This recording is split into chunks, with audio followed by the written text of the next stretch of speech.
Good morning and welcome to Quest Television and Quest 93.1 FM. It is the second day in the month of August in the year 2023. A lovely Wednesday morning here in the studios, and well, another lovely Wednesday morning for us to see the headlines making the rounds on the dailies. My name is Urikemi Mariam and welcome to the paper review on Quest today. Making a return back to the studio this morning are four newspapers. We have The Guardian, The Nation, The Daily Trust, as well as The Punch newspaper. And it's a midweek. I do not do this alone. With me this morning in the studio is our unordained bishop, our admirable Quest analyst, the person of Comrade Ife Otomo. Good morning and welcome to the show, sir. Yeah, good morning. As usual, we are here again before the world at large, and may God give us what to do. Okay. Well, Comrade, you are looking regal today. Your outfit is, well, I don't know. I think you have plans. Yes, I think I do, but I want to keep it to my chest because I don't want it escalated. the world out there is screening time. I don't want to be screened. Okay. All right, very much. Let's head straight into the papers. And the first paper for review this morning will be The Guardian. And on The Guardian newspaper, the major headline is talking about rising hardship. As it says, NLC defies truce and proceeds on nationwide protest. I believe this is making the rounds on all the dailies this morning. But I do want to continue the story on page 6 of The Guardian newspaper. Moving away from that, we have danger averted as light aircraft on test run crashes on Lagos Road. Yes, this story seems to be making the rounds as well. If you've been following this story, it is occurred yesterday, and the video of the aircraft crash landing in Lagos somewhere, Ikeja, is making the rounds on the social media space. But do want to continue the story on page 6. Next, we have sit-at-home enforcers killed, 250 people in 2 years, says Ohaneze. You can read all of this on page 29. And also, Falana wants ECOWAS leaders against attacking Niger Republic. This one you can read on page 7 of The Guardian newspaper. Foreign investments in equities market declines by 90.6% in 10 years. It's making it to page 15. And also, Senate shields El-Rufai from petition over insecurity in Kaduna. Why? Get more on that story on page 3. Moving on, we have consider FCT 37th Nigerian state for presidential poll. Tinubu begs court. Well, quite comrade, I have gotten a reaction out of you finally. But do watch for this story on page 3 of The Guardian. And well, for the picture of the day, we can see the replica of the Jabiru J430 aircraft.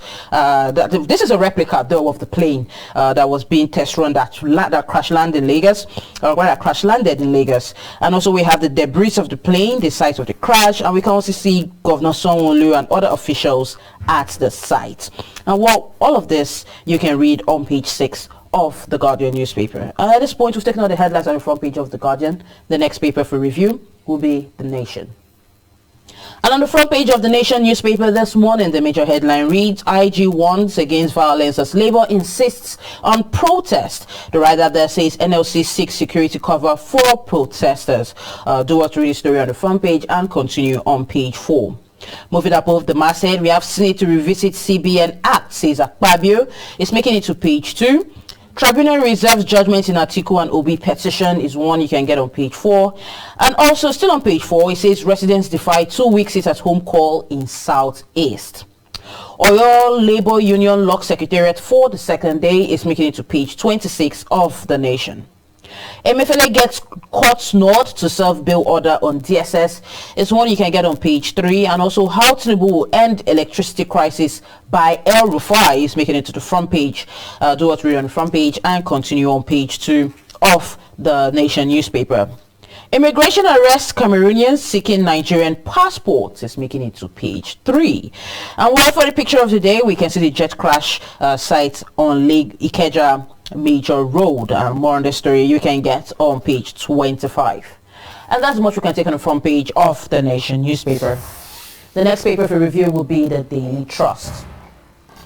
And on the Daily Trust newspaper this morning, the major headline reads, Police on alert as Labour begins protest nationwide. The writer there says dispersed anti-subsidy protest in Kano and workers adamant in Oyo. Union insists on fuel subsidy, school fees reversal and others. And also, we know they will listen to us, is a statement coming from Gbaja Biamila. But do watch the story on page 4 and continue on page 8 of the Daily Trust newspaper.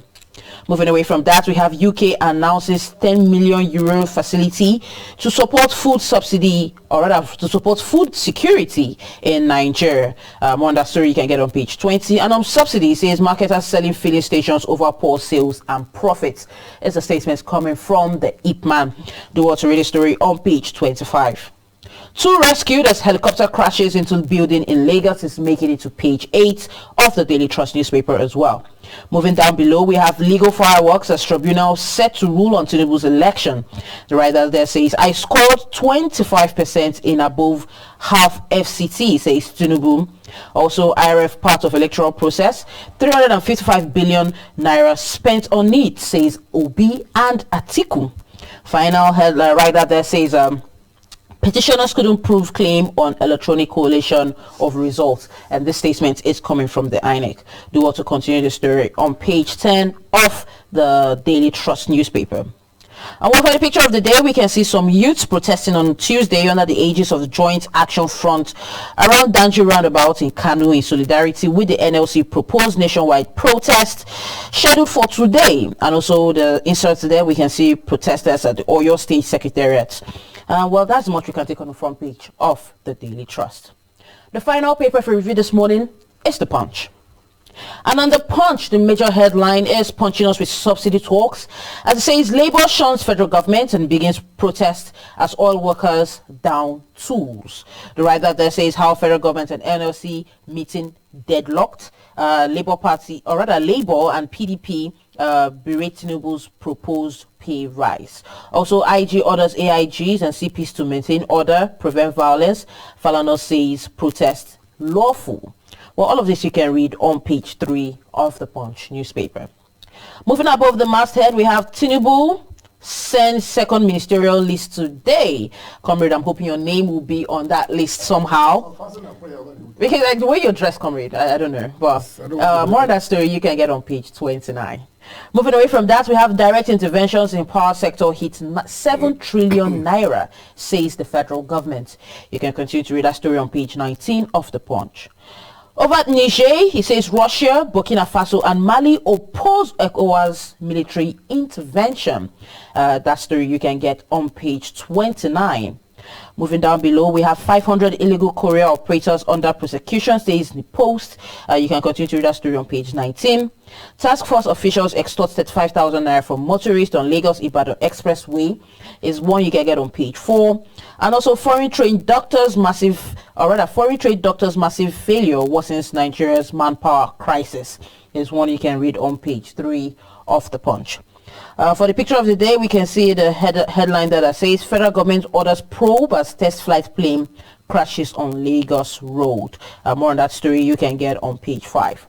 Well, at this point, we've taken all the headlines on the front pages of all the dailies I mentioned earlier, which is The Guardian, The Nation, The Daily Trust, as well as The Punch newspaper. I'll quickly open the phone line so you could have your say on the matters. And the numbers to call are on your screen. But for those on radio, the numbers remain 080-22-931-931 and 081-88-888-931. State your name, your location, and then have your say. With that being said, let's take our first call for the day. Hello, good morning. Hello, good morning, man. Good morning, sir. Welcome to the show. Your name, your location, please. This is Henry Boya from Mofoda. All right, Mr. Henry, please have your say. Kudos to Labour. They are no longer treated dog now, yes. Because whether we like it or not, we are passing through pain. I'm a worker. I know what I'm passing through now. I imagine those who are junior workers. So we have to decrease the tax. So Nigeria will support them too. Then again, subsidy tough. Labour shuns federal government, begin protest as other workers down tools. I love that. Yes, thank God it has come now. Listen, we must tell the leaders that Nigeria, we are not total. All these police are they are not well thought out program. Let's look at what the Labour is talking. Labour is saying that they must revise all these anti-poor policies. And of course, the recent hike in fuel price, increase in public school fees, and of course, the release of 8 months wage salary of university lecturers. Please, if you are a worker for 8 months, you are not be paid. You don't know what it takes. So kudos to them. Again, as you want against the violence and labor is it on strike. The IG should be very, very proactive. Don't say Nigeria as brave. We don't want exact police again. Which is nobody is related. Then finally, over Niger, Burkina Faso, Mali opposed military intervention in Niger. Now, it's really these countries that are fully that they are under the rule of military rule. What you must know that the military rule is prohibited by bad governance. And I feel the ECOWAS will be very careful how they handle this intervention in Mali, so that it will not cause problem in the region. Have a good day, man. All right, thank you very much, Mr. Henry.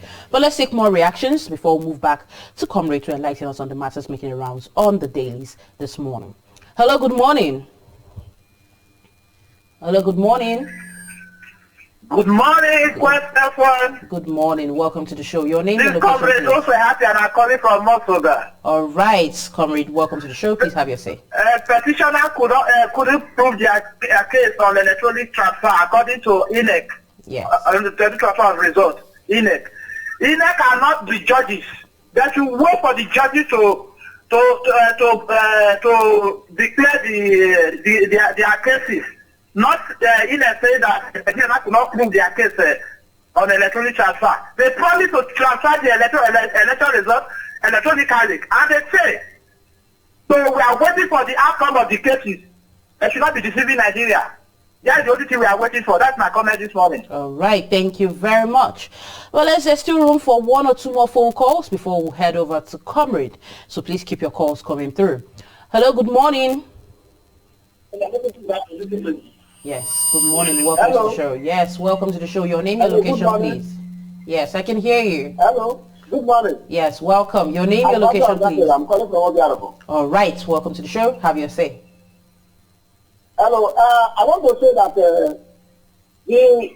I want my joy about President Tinubu is that he will now have the president that can respond to massive issues. Because every time he has been talking to us, unlike the Buhari government that was talking to us through Tommy and the other man, the state secretary, to us, the country president. But now President Tinubu can talk to us directly. And also, he has passion. He's empathizing with the problem, which is the statement cost Nigerians. He's empathizing with us. So that what we have to do is that we should also be, a little bit patient with the labor. Let us not condemn labor. Let us not think that they will not do anything. Because they are putting pressure on government. That's the issue of labor. They are not to carry gun, not to fight, or to stop the president. That is all right. But you all the truth, let the president do the right thing. Because we know it will be decision he made. But he made a mistake and he realized it. So let us pray that we get to the right track and to God speak otherwise. God bless you and God bless Nigeria. God bless you as well, and God bless Nigeria too. Well, we still have room for one more phone call, so let's take that call. Hello, good morning. Hello, good morning. Yeah, good morning. Yes, welcome to the show. Your name, your location, please. Thank you. Mr. Friday calling from the job or not. All right, Mr. Friday, welcome to the show. Have your say.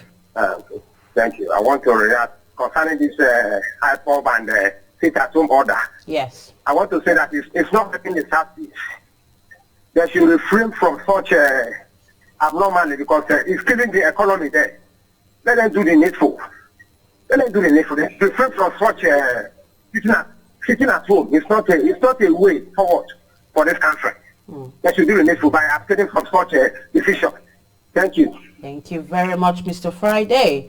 Well, comrade, at this point, I'm moving over to you. It's time for you to enlighten us on the headlines making the rounds on the dailies. Well, you've heard you've gotten the reaction of a lot of people who called into the show just now. But let's start with the last one before we move over to the other colors. The sit at home happening at the South East, I believe. On the headlines here, on the front page of The Guardian, it says sit-at-home enforcers killed 250 people in 2 years, says Ohaneze, and it seems people have begun to defy the order of sitting at home. Also, we are aware that the economy over there, well, it is failing. So what's your take on this? Thank you, Miriam. If the masquerade dances for 10 years, turn back to look behind. If there are no followers and nobody has come up to spray him, then he has to change his gear. The IPOP sit-at-home ban has been on ground for some time. They have not actually achieved anything with it. And the people that are dying, they are the same the Easterners. The economy that is being destroyed, that is the economy of the Easterners. So why do they continue on that course? Why don't they map out another strategy? Why don't they set up even a committee? Let us talk with the government and see what we can do to resolve this crisis. I could remember when the former president visited East in his last tour before he left office. The group of the group as a pan-Igbo organization did told Mr. President that, Mr. President, please release our son Nnamdi to us. All this crisis will be over. And Mr. President said this, the matter is in the court. Why don't they wait and let this court resolve? Even when the matter is still in court, there are still so many ways that they can go about it to resolve it by not waiting for the court order. If you come up with a genuine cause of argument, I think the government will listen. But you are sitting at home, you are the one that is having headache, you are the one that is giving yourself knock, you want to cut off your head. If you do that, whom are you going to punish over it? It's still yourself that you are punishing. So I should think that the sit-at-home order has not yielded any result and there is no need going forward with it. Okay. And those who are defying it, I think they are also hungry too. Okay. Well, another section of the country seems to be defying orders on ground because it seems as though the NLC has defied the truce and have gone ahead to proceed on the nationwide protests. We are now aware that oil workers have downed their tools. What's your take to this, comrade? When the oil workers down tools and the NLC going ahead with the protest, at the end of the day, the whole punishment still boils down to the common man on the streets. Like we said yesterday, the government has come up with several policies. I should have advised them, if I'm in the position to do that, or if I'm opportune to do it, let them hold on. Let's see how these things work and the workability of the policies before they know the next thing to do. Now, because what they are saying now is they want to actually force the government to obey and follow the policies they have railed out. That is not how to follow it. Those who are supposed to carry out these plans and actions are those who are on strike. And how do you come from your home to achieve such things? Well, let them go ahead. Like IGP has told them that they should make sure it is not violent. But I'm very sure in Nigerian context, some media boys are there who love to so hijack it and they start looting and maiming people on the streets. So the earlier they call themselves to order, the better. We are not saying that they have no right to go on strike. They have every right to go on strike. It's constitutional as far as it's not violent. But how would they guide it within the context of the real and the constitutional protest that it will not snowball into crisis? Well, still talking about, taking from what you said and talking about constitution, let's move over to the tribunal. Yes, on the front page of The Guardian there, it's a statement from Tinubu. Rather, it says, consider FCT 37th Nigerian state for presidential poll. Tinubu begs the court. That aside, INEC has also said petitioners couldn't prove claim on electronic collation of results. You heard what that caller said. What's your take to this? Mr. President begging that Abuja should be considered as a 37th state. This should have come up before the election, not after the elections. This is putting your bath outside when the rain has stopped. No water enters into it. If they want to consider that, they should be in the next election, and they have to be under the constitution, in the constitution, I say under constitutional review. As it is now, you cannot go back to that. You cannot continue whipping the dead horse. If at all, are the judges powerful enough to even consider making Abuja the FCT a 37th Nigerian state? They have no right to consider it because they are there to interpret the constitution. The judges are there to interpret the constitution. They are not there to make another constitution. The other constitution can only be made through the National Assembly. And after that, the president will assent to it and it becomes law. Outside that, anything they do is ultra-virus. Let me borrow some legal language. You see? So for him to say they should consider it, if they do, it goes to cause some serious quagmire in the system. Then the last... yes, petitioners, a statement from INEC says petitioners couldn't prove claim on electronic collation of results. Yeah, but the same INEC came up to tell us that the beavers, the IRF was having some issues and they could not use it. And they were even accusing the manufacturers that it was defective. And the manufacturers came down to say, no, their machine was not defective. So for them to now come up to say that they could not prove their case. So where did they get the first statement they made that something malfunctioned? And the people, they shouted, how is it that it's only malfunctioned in the presidential elections only? Why not the Senate reps and governors and assembly? Why is it only one? Why was that one single? So right now you are supporting Atiku and Obi, who said that the IRF is a part of the electoral process, and also 355 billion naira was spent on it, so and so forth. So therefore, it just has to be part of this tribunal. It has to be part of the tribunal.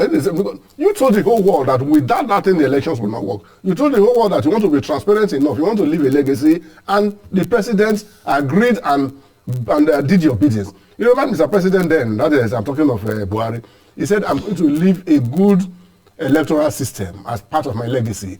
So all the things demanded for by Yakub Mohammed for the elections, he was given free hand to do them.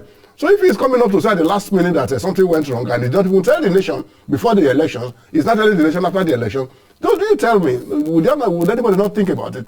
I'm not saying that I'm supporting any of these people, but we are looking at the cards on the table. I'm interpreting them as a layman. If I'm going to tell you that, look, give me this thing, when I come back, I'm going to return it to you. I came back, I didn't come to you, only for you to come to me and say, where is something I asked you to bring? And say, when I was coming, somebody took it on the road. And I never come to inform you at all. How would you look at me to be? Am I not playing you some gimmicks?